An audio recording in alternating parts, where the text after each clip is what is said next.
Hey, what's up? Hello, guys. This is bethfaceplays, and today we're back with Chapter 4 of Buried. I'm on the screen because the game started right away. So, due to Chapter 3 having been a very, very long video, we are going to start... I'm going to split Chapters 4 and 5 up, just for time's sake, so that you guys don't feel like you have to sit here and watch a 45-minute video. I know 15 to 20 minutes is usually around what we do. So, but we're on Chapter 4, and Amy and the guys just kind of went through a huge thing. Marcus is dead. Yada, yada, yada. So, let's do this. Can I go? Okay. The ride up the elevator is tense. I take a series of deep breaths, doing everything I can to stay in control. Amy has gotten back to her feet, but her head is pressed against the elevator wall as she suppresses a series of sobs. I find myself trying to remember the way those creatures looked, but my mind seems to shudder at the thought. I think. So that says, I have seen something that is an impossibility, a mockery of what I know is real. This fills me with a terror that dwarfs anything else I have felt since discovering this facility. I try to focus my mind on something else, and that's when I remember that I've just murdered Marcus. I killed Marcus, I say, the thought feeling like jumping into cold water. Had you ever killed anyone before? Amy asks. No. He was going to kill me, she says. I'm sure of it. Probably.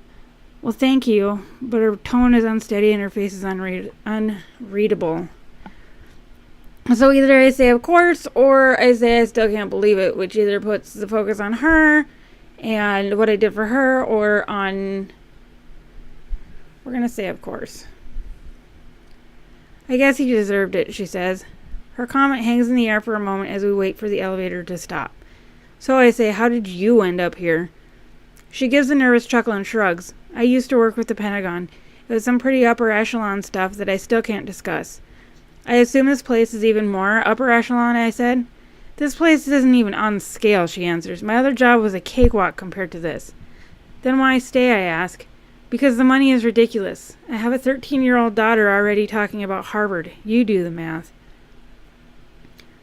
Harvard, huh? That's ambitious. Or any other kids. Any other kids? No, just the one. Her dad split on us when she was 3. I never remarried, so no siblings for her. I may have only gotten one, but the one I got is amazing. Amy pauses before continuing softly. What if I never see... Her voice breaks off, the words too terrible to say. Her eyes fill with tears. Amy hastily wipes her eyes, and we waste no time. The elevator comes to a stop, the slight ding of it interrupting the moment. Amy hastily wipes her eyes, and we waste no time in getting back inside the command center. I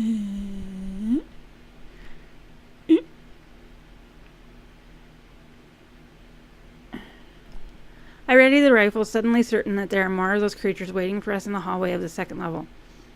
But the way is clear, allowing us to haul ass to the command center. Once again, I find myself staring at the screen that shows my ruined work site. Okay, Amy says, typing commands rapidly. It can't be that hard. I keep peeking over my shoulder, my senses feeling as if the monsters are sneaking up on us mere inches away. I then think of Dennis and wonder how he is faring back on level 3. Is he safe? I look back to the screen and see that Amy has finally found what she is looking for. A prompt on the screen says override of hangar doors and all level 3 locks requires clearance code. Amy types in a number with shaking fingers and the screen goes black for a moment. The moment the words override confirmed came up on the screen, Amy jumps up from the chair and heads out of the room. We have to be quick, she says. We have exactly 20 minutes to open those hangar doors. Then let's get moving! I follow her out of the command center and bound back down the hallway towards the same elevator that brought us here. Amy punches the elevator button and the doors slide open. We're taking the same elevator back to the biochem room, I ask. Those creatures are still down there. It's the only way back down, she says. The other way is blocked by those hydraulic doors we pulled. Hopefully the creatures left. Hopefully. So we probably shouldn't have pulled the hydraulic doors.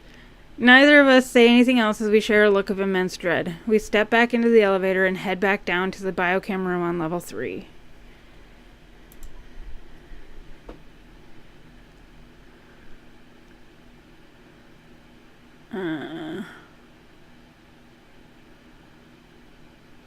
As the elevator doors open, we peer out, looking to see if the creatures are still in the area. But it's all clear. When Amy looks to me, her eyes are clear and strong. Marcus wasn't entirely wrong, Amy says as we start walking back towards the hangar doors. About what? I ask. About how I am partially to blame for this. You're right, you are, or why would you be... I don't understand why she thinks... I get why Marcus might think it, because it's... why would you be to blame? Some of the things we do here, it's scary. We should have known that one day something like this would happen. Everyone here with knowledge of what goes on in level 3 is to blame, she says. It's a highly advanced research facility, I say, doing amazing but risky stuff.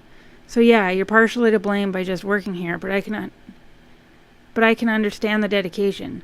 So why don't you tell me a bit more about what does go on level 3, I ask. Are you familiar with the Large Hadron Collider over in Switzerland? I've heard the phrase, but that's about it. I say, it's a powerful particle accelerator, she explains. Right now they're using it to try and create what's called dark matter. It's theorized that this dark matter actually makes up the majority of the universe, but parts of the universe are different from ours. My guess is the people at the LHC will probably create their first dark matter particle in about 2018 or 2019. Here in this facility, we were able to create one almost 10 years ago. It was the key to our research. So they already created dark matter. Large Hadron Collider has not. So I want to know if it has something to do with those monsters. Well, we still don't know all there is about dark matter or other matter we have yet to identify. These creatures could be made out of it, or maybe they are some even more exotic matter. We just don't know. If dark matter is responsible, there are no real answers to have. I scratch my head. So you're saying this dark matter helps with, what, opening up other dimensions or something? That's the theory, she says. During the point-to-point transfer, the subjects are gone for about 3 to 6 seconds. There's no way to see or measure their presence, but they exist somewhere. From what we can tell, they exist in a kind of void. Have you done this with people? We have sent human subjects through. Almost all of them have returned successfully. I make an involuntary grimace. Almost. There was one man, Dr. Kano, who didn't return.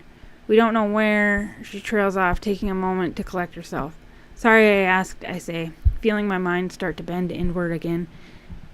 As we continue to walk between the silos, we walk past the area where we left Marcus's body. I barely even glanced at his body, still unable to believe that I was responsible for killing him. I also don't want to look at additional damage the monsters cause.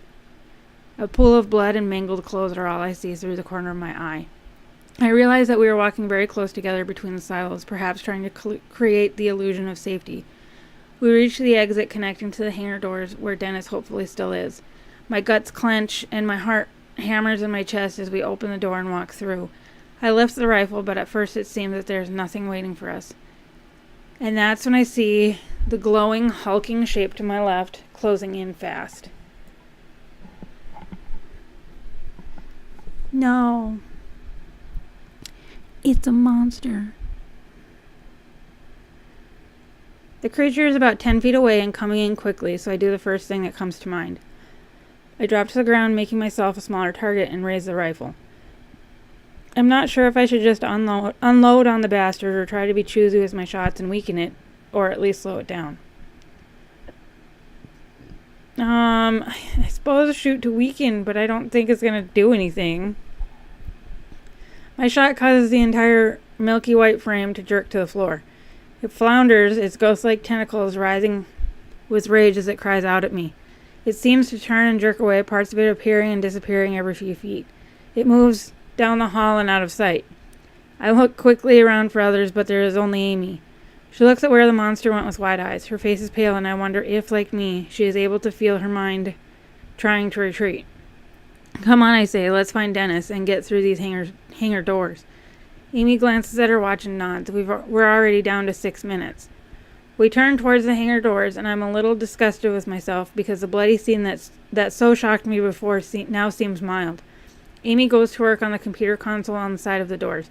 She starts punching in keys before saying, "This is going to take some time." "I thought you already unlocked it," I asked. "I did.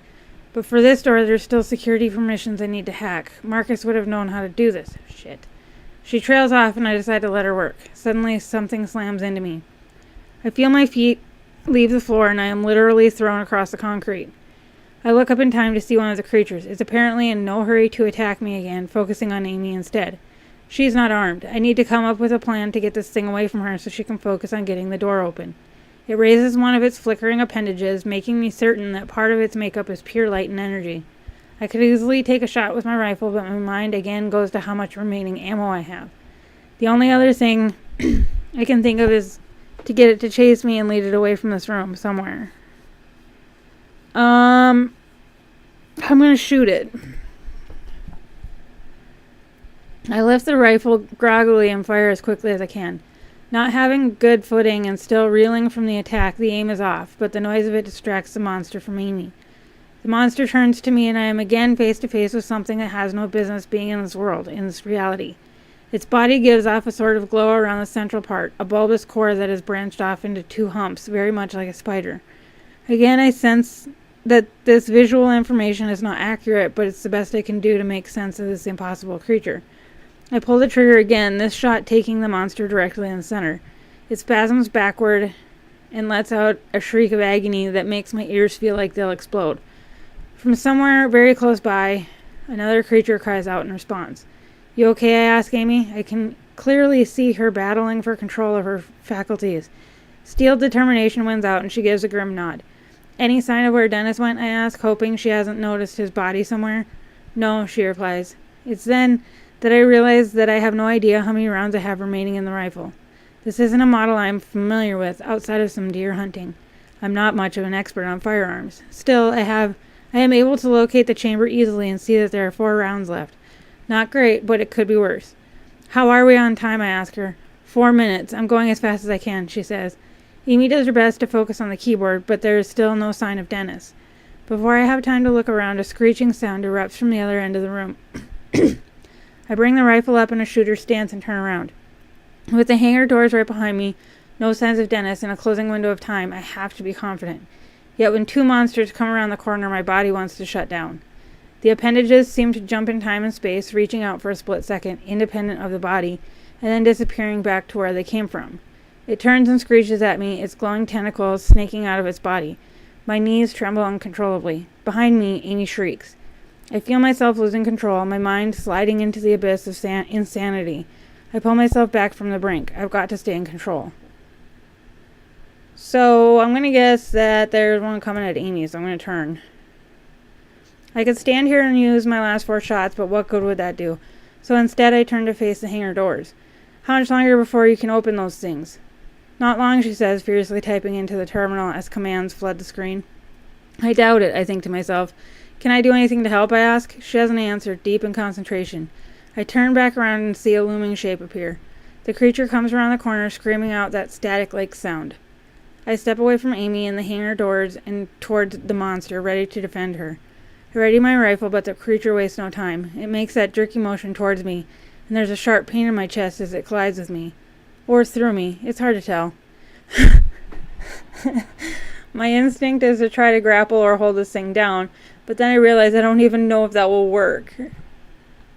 Try to get away? I figure I'd rather not try to learn more about the physical nature of this thing right now. I tuck and roll away from it, then stand up to face it. With a scream of defiance, I raise the rifle and put a round in its core. The shot lands dead center, and the light inside of it flickers almost violently. It falls back against the wall, issuing a hiss of its telltale static noise. It then jerks away and retreats, at least for now. Another terror appears as if out of nowhere, screaming at me with its high-pitched whine. It bounds forward, charging in its strange, spastic way. I aim the rifle, intending to take this one in the core, too. I take several shots, but it's still coming at me. As it slams into me, I realize that I only have 1 bullet left. On contact, the wind is knocked out of my lungs, and the back of my head strikes the floor. But neither of these things is as alarming as the fact that the beast is on top of me. Its exterior is like a seashell that has been pounded by the surf for so long that it has lost all edges and ridges. But the grip it tries to capture me with is pure violence. I feel those light-soaked appendages start to wrap around me. I raise the rifle, knowing I still have one shot left. The weight of the monster is erratic. One moment I feel weightless, another I feel like I'm going to be crushed. I push upwards with the rifle to aim, but it is overpowering me. I'm not sure if I'd be able to get an effective shot off. I see the core of its body, a spider-like shape, connected to the rest of it by thin white strings of tissue. I know I'll be dead within seconds unless I can manage a shot, but I don't know where to aim. This thing has already survived for so long. So, we are going to... Hang on. We are going to stop right here for today. And we're going to make the decision of whether to shoot for the center or shoot for the tentacles. So that is the end of chapter, or well, that's not the end of chapter 3, but that's where we're going to stop for today. So I will see you guys in the next video for chapter 3 part 2. And I hope you guys have a great day. Bye!